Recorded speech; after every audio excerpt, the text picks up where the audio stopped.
ఈరోజు ఆదోని పట్టణంలో ప్రభుత్వ హాస్పిటల్లో అబ్దుల్ రహమాన్ ఖాద్రి మిగతా పెద్దలందరూ కూడా కలిసి ఇక్కడ పేదల కోసం పళ్ళు బండ్లు కాస్త అన్నదానం చేసే విధంగా ఈ కార్యక్రమాన్ని ఏర్పాటు చేశారు. ఒకవైపున తొలి ఏకాదశి స్టార్ట్ అయింది, ఇంకోవైపున మొహరం పండుగలు కూడా జరుగుతూ ఉన్నాయి. ఇవన్నీ కూడా పర్వదినాలు మొదలైనవి. ఇప్పుడు ఈ రోజు నుంచి పండుగలు మొదలవుతాయి. ఈ సందర్భంగా పేదలకు ఏదో చేయాలనే కార్యక్రమంతో ఈ హాస్పిటల్ పెట్టారు. చాలా మంచి కార్యక్రమం ఇది. ఏదైనా సరే ఒక మంచి దినాన్ని దృష్టిలో పెట్టి, మన ఇళ్లలో కూడా మంచి దినాలు ఉంటాయి.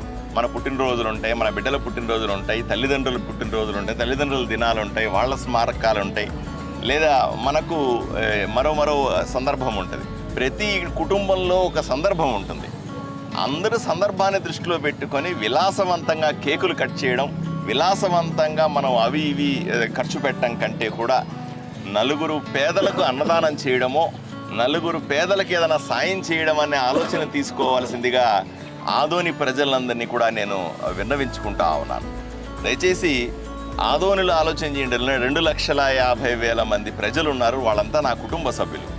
ఆ కుటుంబ సభ్యులకందరికీ నేను రిక్వెస్ట్ చేస్తూ ఉన్నా, అయ్యా మీ ఇళ్లలో ఉన్నటువంటి పుట్టినరోజులైనా ఇంకోటైనా లేదా తల్లిదండ్రులకు సంబంధించినటువంటి జ్ఞాపకాలైనా సరే, ఏ పెద్దలు చిన్న వాళ్ళకి సంబంధించినటువంటి మీ వెడ్డింగ్ యానివర్సరీ వచ్చినా సరే, ఏదైనా సరే ఇక్కడ గవర్నమెంట్ హాస్పిటల్లో కానీ అక్కడ తల్లి పిల్లల హాస్పిటల్ ఉన్నాయి. ఈ 2 హాస్పిటల్లో కూడా పేదల కోసం కాస్త భోజనం పెట్టండి.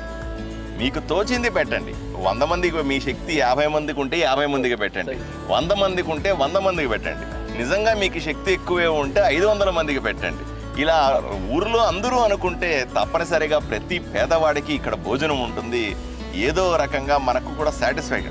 పేదవాడి కళ్ళల్లో ఆనందం చూడడానికి మించి మన పుట్టినరోజులు, మన దినాలు, మన పండగలకు ఇంకా ఏం అర్థం పరమార్థం ఉంటుందో ఒకసారి ఆలోచన చేసుకోవాల్సిన అవసరం ఉందని మిమ్మల్ని రిక్వెస్ట్ చేస్తూ, ఇటువంటి కార్యక్రమానికి వచ్చిన పెద్దలందరికీ కూడా పేరు పేరున ధన్యవాదాలు తెలుపుకుంటా ఉన్నాను.